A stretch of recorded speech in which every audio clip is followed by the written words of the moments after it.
Hello and welcome to Sports This Morning. I'm Cecilia Omogbe. I am Taya Salam. It's great to have you join us again. All right, this is what the show looks like. We're starting off with the biggest story in the world of football. Leonardo Messi, as expected, did not show up for training yesterday for obvious reasons. He considers himself, he no longer considers himself as a Barcelona player, the captain, missing training, the first one under Ronald Koeman. Yeah, and he did not attend the training because he believes that a clause in his contract allowed him to leave on a free transfer. And that particular clause is now active. Hence, he decided not to train with the team. Not good. Not good at all. But then La Liga is insisting 700 million euros clause remains valid within his contract. It expires next year, June. So Messi, we'll see what's going to happen after the meeting tomorrow, right? Yep. Expected to meet tomorrow. We'll see. Okay, also on the program, Coco Gauff, she's out of the U.S. Open. That's the first time she's actually crashing out of a Grand Slam. She's just sustained. Yeah. When you say first time, it's as if she's been playing forever. Yeah. But then knowing that at Wimbledon, of course, the last U.S. Open and all that, she, managed to escape the first round and not getting as much as into the fourth round. But then this one opening round of a Grand Slam for the first time, losing to a player that haven't won a match this year. Yeah. So disappointing exits for Coco Gauff, losing to Anastasia Sevastova in the first round of the U.S. Open. But you're still a youngster, still very young, still a lot of years ahead. And I know she'll be disappointed, no doubt, but it's one of those things. Coco Gauff out of the U.S. Open in the first round. Also on the show this time in the NBA, the Miami Heat, they were just too hot for the Milwaukee Bucks in the first game of the Eastern Conference semifinals. It was Miami prevailing in that matchup, led by Jimmy Butler in his shot there. Yeah, 115-104, that's how it ended. Jimmy Butler, of course, 40 points on the night. And the big boy on the night was just reduced to 18 points. Okay, and that's why we're starting off the show this morning, talking about the games from the NBA. Just 2 games last night. The game 6, of course, of the game between OKC and the Houston Rockets. You also have game 1 of the Eastern Conference semifinals also on the night. So the results, Let's start with the first round. Game 6 between Houston and OKC Thunder. It was Chris Paul leading the way for OKC in the 104-100 victory over Houston Rockets. And as a result, that series is now tied 3 apiece. Means we're going to a Game 7 on Wednesday. Elsewhere, it was the Miami Heat defeating the Milwaukee Bucks, top-seeded Milwaukee Bucks, 115-104 in the first round of their Eastern Conference semifinal series. Okay, let's start with the big one on the night. Which one is the big one? I really don't. I'll pick the big one because we'll pick the semis, right? The semis, because it's game 1 of it. But then you have the Miami Heat. I mean, for them, you were thinking this game could have, gone either way. But then when you have a player like, I don't know even how to put this one. I think the Heat, actually, the depth they've shown in this one shows that they've had a really, really good team. But for, Milwaukee Bucks, is like when Giannis Antetokounmpo is not playing so well on the night, or when he's been restricted to fewer points, you don't have anyone coming to the party, unlike the other team, where you have the Bucks, of course.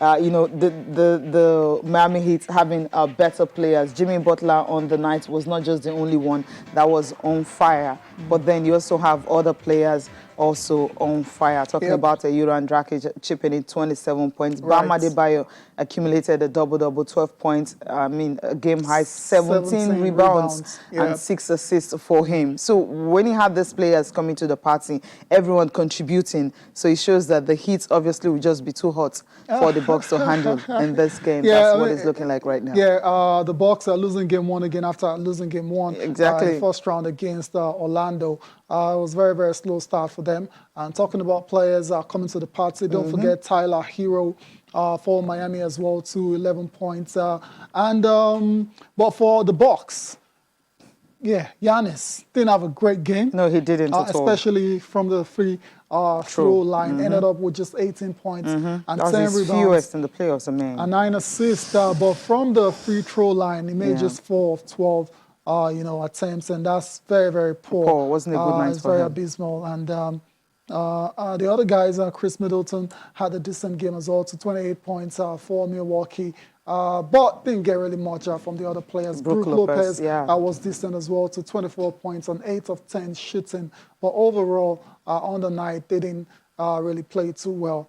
And Miami is just taking advantage of that situation to go 1-0 up in that series. And Miami, for whatever reason, have the Indian sign, or they've had the edge over Milwaukee this season because they've met 4 times now. Miami have won 3. 3 times. So that's a series to really and that's also a keep sign an eye on. that just maybe the Bucks.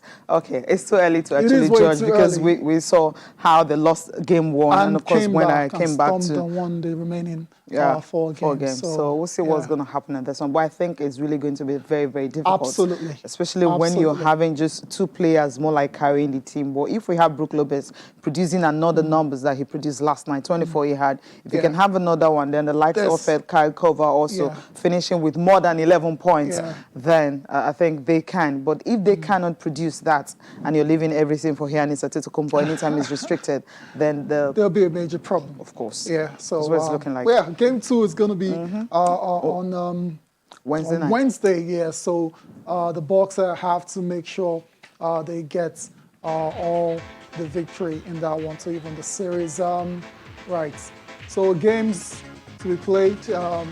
The Jazz and the Nuggets. That series is tied 3 apiece. That's going to be later on. We'll come back to games later on in the NBA playoffs. So let's talk about the Houston Rockets and the OKC Thunder. Cecilia, this series never thought would go down to a game 7 because the Houston Rockets stomped to a 2-0 lead. And before you know it, it was 2-2, 3-2. Now we're going down to a game 7 after Chris Paul scored 28 points last night. Just carried the whole team. OKC win game 6 of their first round NBA playoffs. Paul also made 2 free throws with 13 points, 1 second left. With the game tied 100 apiece. Danilo Gallinari added 2 more after a turnover by Russell Westbrook to finish off the Houston Rockets.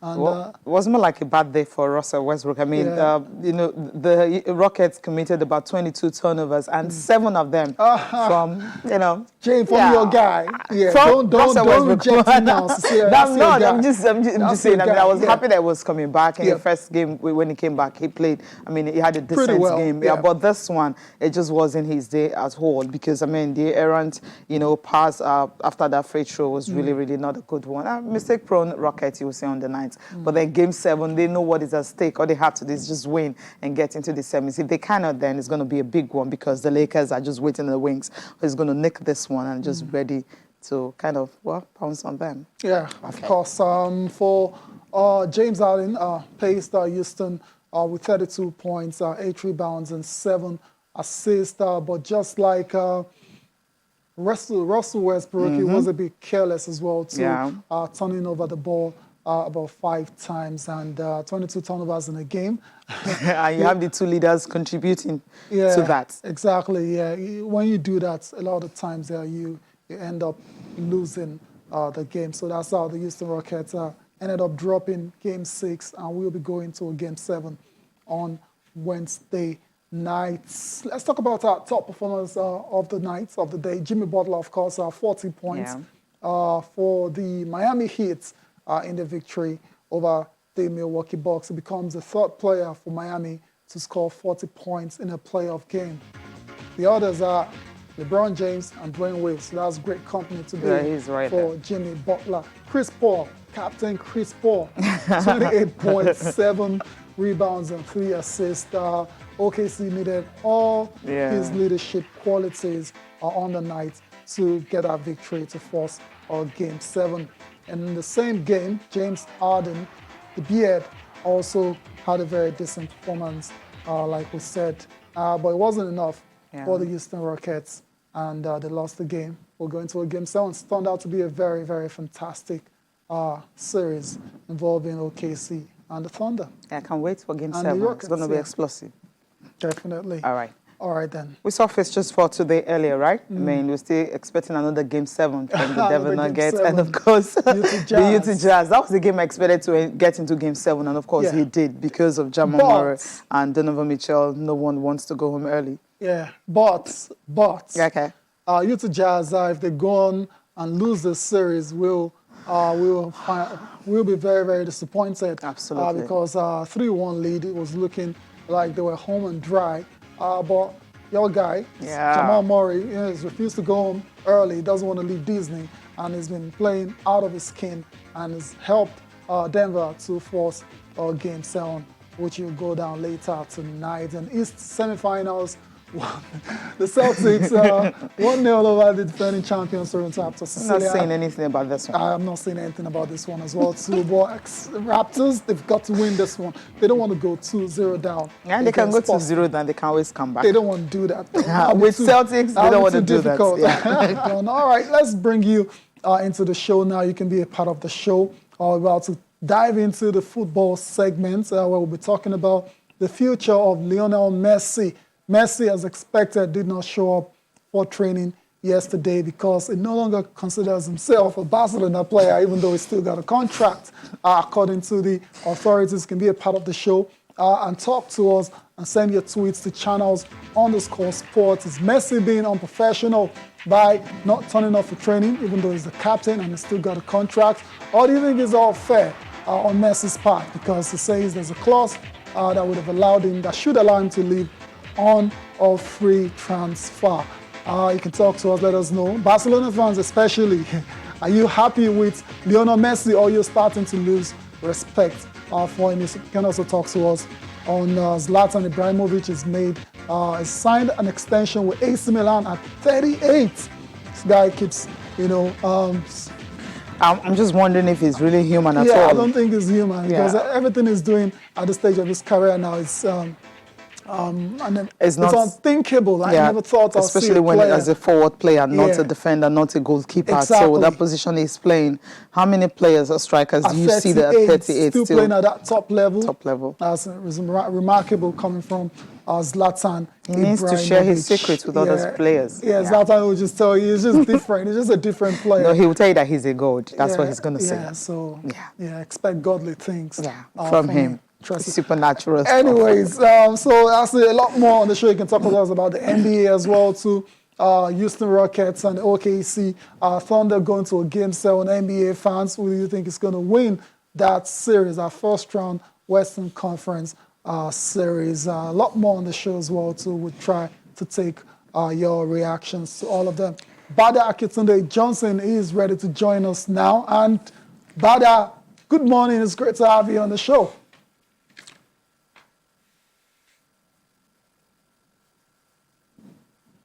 Bada. All right, we'll come back to Bada in a moment. Okay, Bada, what's up? Hi, Tayo. Hi, Cecilia. I was on mute. Sorry about that. Good morning, guys. And always a pleasure. Always a pleasure to be on the show. Thanks for having me.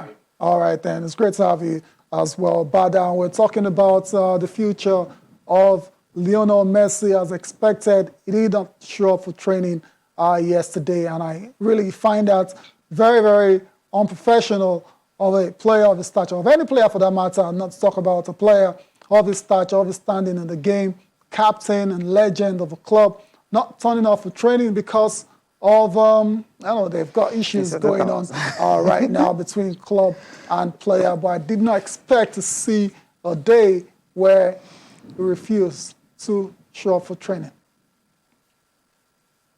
I think that Lionel Messi is willing, ready, obviously, to fight dirty and to get his way, which is basically to leave Barcelona and move forward with his life and career. I think that he believes that Barcelona has broken the deal by the sort of humiliation that the club ultimately subjected him to. Which was obviously how their Champions League campaign unraveled with that 8-2 demolition by Bayern Munich. These things had been building up. He hadn't particularly been a fan of the club president, Joseph Bartomeu. Some of their transfer dealings over the last 2-3 years particularly have been really, really suspect, especially the appointment of managers. In my own opinion, I don't think that since Luis Enrique, Barcelona have covered themselves in glory by their coaching appointments. Right. You can argue that Ernesto Valverde was relatively successful because he won La Liga, but overall, in terms of identity, in terms of playing style, in terms of philosophy, Barcelona is quite unlike other clubs. They have a philosophy that they live and die by, and the Barcelona teams of the last 3-4 years haven't exactly looked like they express that philosophy on the pitch of play. The kinds of players they've bought, Antoine Griezmann, for instance, never really looked to me like a player who would internalize the Barca philosophy and be able to execute it. And like I said on this show last week when we were talking about Lukaku, was it 2 weeks ago? I did say that there are just some players who don't have that one-touch, quick passing football in their DNA. And because Barcelona is an extra attractive proposition, every footballer wants to go there, believing that they can adapt. But at a certain age in your football career, adaptation becomes even more difficult, especially if you are not trying to do it in a team that is winning games. If you wanted to adapt in a Pep Guardiola team that will dominate football matches all through, that will create chances in abundance, then it's probably easier. But now you're playing a team that would steamroll Roma in the first leg, lose scandalously in the second leg, beat Liverpool 3-0 in the first leg, lose scandalously in the second leg. They haven't just been consistent, And in those big wins that they recorded, it's been largely down to Lionel Messi, if we're being honest. Look at all those games. Look at those seasons. Look at the numbers that he's posted.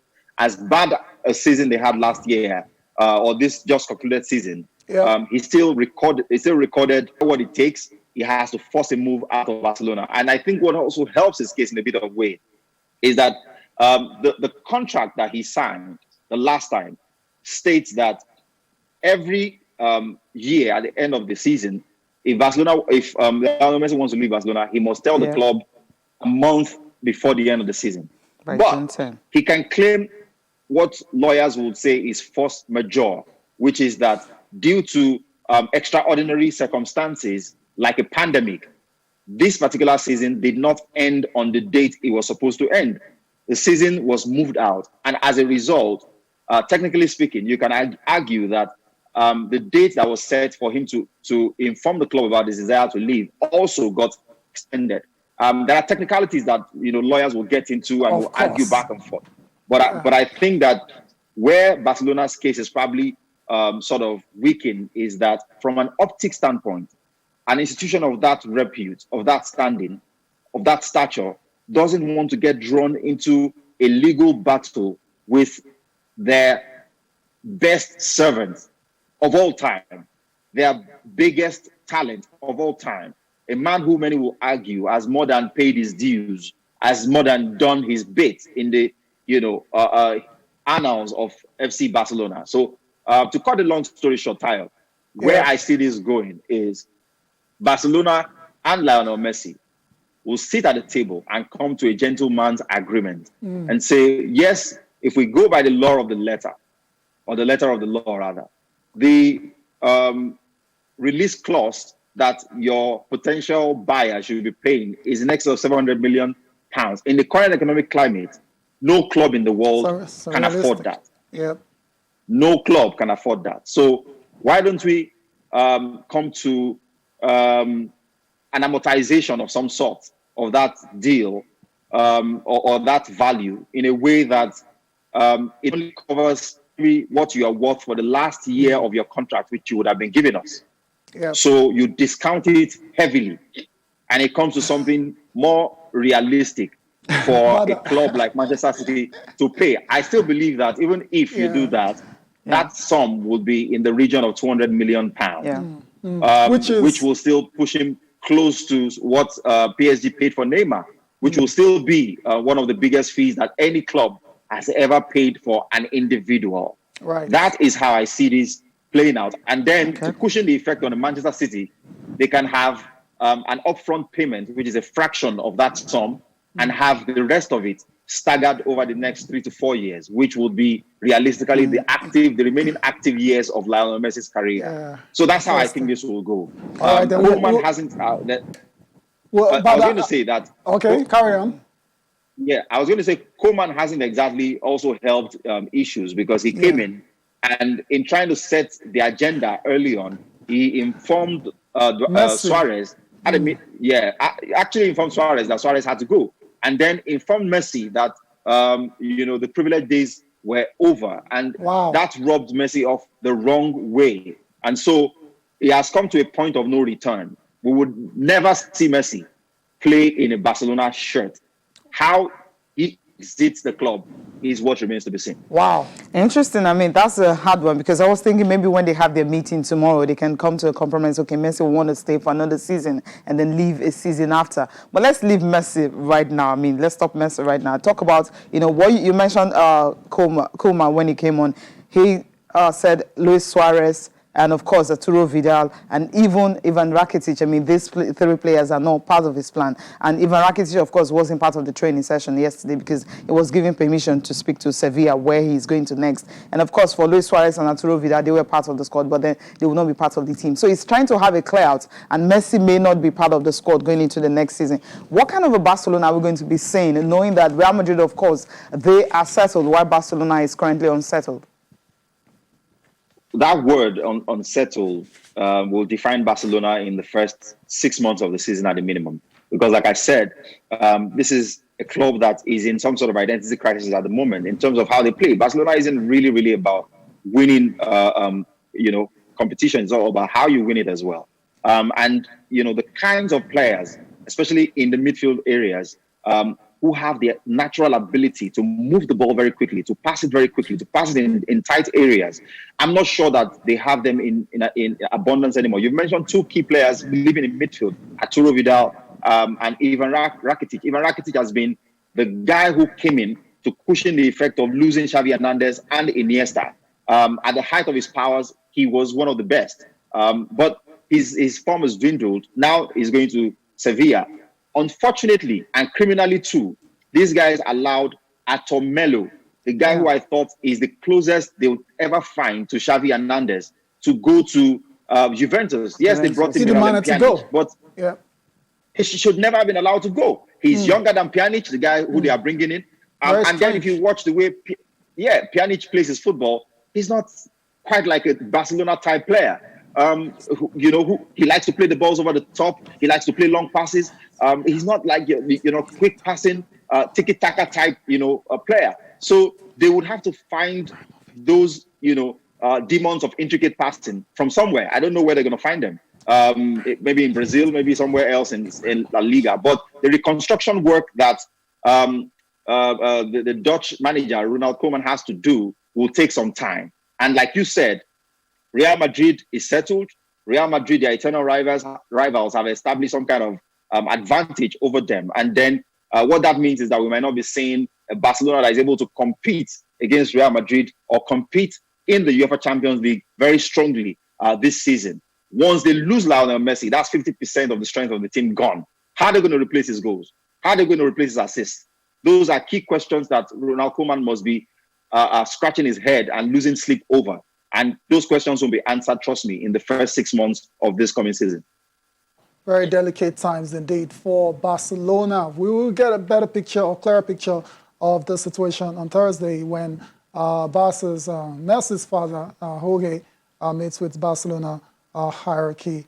And we'll see what happens after that one. Let's move on from Messi now. Let's go to the Serie A, which is going to start on September the 19th. That's when the new season will start. The 2020-2021 season will start September 19. And a player who's been to the Serie A before has been there, went away, has come back. And Zlatan Ibrahimovic, that's the guy we're talking about next. He signed a new contract extension with AC Milan. We will be staying for the next season. And I was telling Cecilia at the start of the show that I've not seen a player, with this incredible longevity in football at 38 years of age, still playing at a very, very high level. It's a bit different when you see a player getting on a bit in age now, coming off once in a while from the bench, playing big part roles. Zlatan is 38 and is playing a very, very prominent role for the revival, the resurgence of AC Milan. 10 goals and 5 assists in 18 league appearances last season. I think Zlatan has formed a very good partnership with Rebic, the Croatian guy, in attack for AC Milan. They formed some sort of little big man combination where Ibrahimovic knocks things down and then finishes things off. His positioning is great. He doesn't run around as much as he used to anymore. But he's sort of evolved his game in a way that is more efficient and is more effective in the final third. But then this longevity doesn't surprise me because he looks after himself very, very well. He's a martial artist. He does a lot of cardio. He does a lot of gym work. If you look at his body, you would understand what sort of a machine he's built himself into. Take Ibrahimovic, Cristiano Ronaldo as outliers. Maybe Leonardo Messi will be able to join them. Sergio Ramos. These guys are likely to play up until they are in their 40s because with the advancement of sports science, they are able to sort of plan out the diet, plan out the workout program, plan out, even sleep and everything else that feeds into keeping their bodies in tip-top shape all year long. These guys want to be remembered as some of the greatest to ever do it, and are committed, to pay whatever price it costs to make the sacrifices required to mean that they are in tip-top physical condition. And they're fit, they have everything that required caught at the highest level, even if they have to adapt their game just a little bit more. So Zlatan is still going to be doing it for a couple more seasons. You can quote me on that one.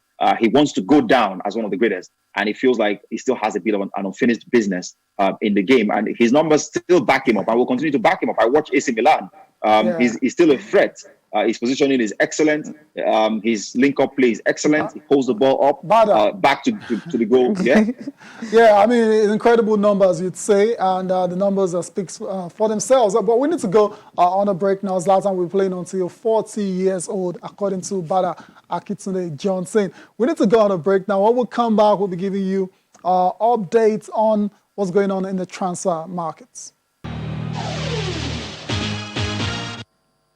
You're welcome back to Channel Sport this morning. Bada Akitunde Johnson is still with us. He's not going anywhere just yet. Now we're going to go to Old Trafford to update United fans on the potential signing of Donny van de Beek. He's already passed his medical. But before we do that, we have a tweet coming from, I believe, a Barcelona fan who has something to say on Lionel Messi. Medupin Wale, that's his name, says Messi should be disciplined for boycotting training. That's a summary of his, tweet. Messi deserves disciplinary action for missing training. No excuses whatsoever, Wale Medupin. Yeah, that's what he's saying. I agree. But then, I totally agree. I don't agree with that because he feels that his contract, his clause, the clause he has already submitted, he has requested that he wants to leave the club. So if he has submitted that, I believe his lawyers could have advised him, if you submitted you want to leave the club, there is no point going for training. That's the way it's going to be argued at. That's not the way it works. Officially, he's still got a contract. That's according to La Liga. According to La Liga. Yeah, but according to him, he has submitted that he is leaving. He's no longer a Barcelona player. So he doesn't have to be in training when he's saying that he's no longer the player. He's got a contract. Okay, Akintunde Bada is still right here with us. We'll leave Messi because Messi can drag on forever. Let's talk about Arsenal a little bit before we talk about, transfer of Manchester United trying to increase, see how they can show off their midfield and all that. Now, Arteta has said that, look, Aubameyang's staying is not in his hands. And also, he wants consistency from the team. What do you make about this? All right, okay, you know what? We'll take a listen to, Mikel Arteta talking about this. Then you react to, his words. All right, Bada, what do you think about this consistency that Arteta is demanding from Arsenal? And, of course, the fact that Aubameyang, we know that the guy is obviously going to stay because without him, I think it's going to be hard for Arsenal to really compete with the top guys, when the season starts.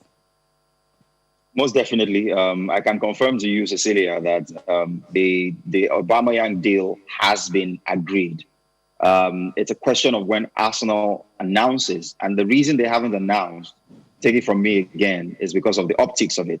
Remember, Arsenal let go over 15 staff who earn nothing close to what Aubameyang earns on a daily basis in a month. And so the sort of deal that has been agreed, we hear, is in the region of 250,000 a week. I mean, it just doesn't sit right within the current climate of having to let people go, people who earn far less, who are staff of the club. You let them go, but you're bumping up salaries of the playing staff so significantly. So they're going to kind of like wait it out a little bit, allow all of those things to simmer a little bit. Yep. Yeah, and then they'll announce the deal. But Aubameyang is Arsenal's captain, Arsenal's most important player. He's not going anywhere. In terms of consistency, he would be key to Arsenal being able to achieve that because he scores a lot of Arsenal's goals. You look at the best Arsenal games under Arteta. Aubameyang has accounted for almost 98% of the goals. 2 in the FA Cup semi-final against City, 2 in the final against Chelsea, another one against Liverpool in the Community Shield. How do you let that kind of player go? So Aubameyang also himself understands that at this stage in his career, I think he's 30, 31 now, there's not a lot of clubs he can go to in world football at the moment for the kinds of monies that he wants to earn. There are very few of them who maybe already have their top marksmen anyways, maybe Barcelona. But again, he's not going to be captain in that club. He's in London, he's enjoying himself, he's enjoying life there. He's captain, so he will stay and he'll be key to Arsenal going forward. Absolutely. Okay. So Arsenal fans, you can relax a bit. Bada is very, very confident. Everyone. Aubameyang is not going anywhere. He's going to remain Arsenal captain for the next few seasons. Let's go from London to Manchester now, where Donny van de Beek has passed his medical ahead of a £40 million move from Ajax to Manchester United. Bada, what do you make of this play? I mean, don't get to see a lot of Eredivisie matches, but we saw him in the Champions League in that incredible run to the semi-finals a couple of seasons ago for Ajax. What's your take on this player? Is it what Manchester United need? Excellent signing, excellent. You're adding to a midfield that already has Fernandes. What he brings goals. He brings ability to keep the ball. The Freds of this world have improved, but they don't look like elite, talent to me. Van der Beek is a youngster who can develop into an elite footballer. Like you quite rightly alluded to that excellent run by Ajax in the Champions League 2 seasons back. It was Van der Beek, it was Frankie de Jong in the center of that midfield, making things tick for the likes of Ziyech and co up front. Himself, former Southampton player. What was his name now? Tadic. Those were the critical players in the engine room for Ajax, and he brings that mobility, that ability to make passes stick, and to move the team forward from midfield into attack, and he scores goals. I think the most important feature of his game that United will be counting on is bringing goals from midfield. There's a lot of talk about Fernandes scoring most of his goals through penalties, but this guy brings a lot of goals from open play. So wins a lot of penalties he as well. scored, I think, in the last. He scores penalties too. I think he's got about 40-something goals in the last 2 seasons or so. Great numbers for a central midfielder. So that's the player that United are going to get. So I think is an upgrade, if you ask me, on Fred at least. Yeah, I like that word, upgrade. Yeah, nice. Big upgrade, because Fred is more like a squad player, not a key player. £50 million squad player. Is a squad player. Let's quickly go to the papers quickly. I'll just start with Sporting Sun. And Sporting Sun here, what we have Liverpool Spurs actually queued for Osimhen before he went to Napoli. That's what Sporting Sun is reporting this morning. And you also have Akpeyin ruled out of the season. They just have 2 games left against Chippa United and Baroka And of course, he had a suffered concussion in the game against Bidfest where they lost 1-0. But they said they're going to monitor him in the next 2 games to see how he will, fare. And they just have 2 games left, for the season to end. I mean, that loss just ensure that they are not quick winning. Recovery, hopefully, because it's going to be very important for the Super Eagles in the qualifiers. Let's go to the last paper for review, Sports in Life. Very interesting stories. Neymar staying at PSG. Syria begins September 19th. Talked about that already. Manchester United wants, the defender from Leipzig. Victor Osimhen is settled for jersey number 15. But by that, quick one, Schalke joined race to sign Emiliano Martinez, who has been very, very good for Arsenal since taking the place of Leno. What do you make of that? I don't think Martinez isn't going anywhere. He's going to sign a new deal alongside Ainsley Maitland-Niles. Those were the heroes of the Community Shield and the FA Cup. And Arsenal, Arteta has decided that they will stay at Arsenal. Interesting. Well, Bada, thank you so much for joining us once again this morning. Thank you. Thanks Appreciate your for time, having me. It's always a Bada. pleasure. All right, cheers. Enjoy your day. Enjoy your day too as well. Thank you for watching. I am Tayo Salam. I'm Cecilia Mogbe. Bye for now.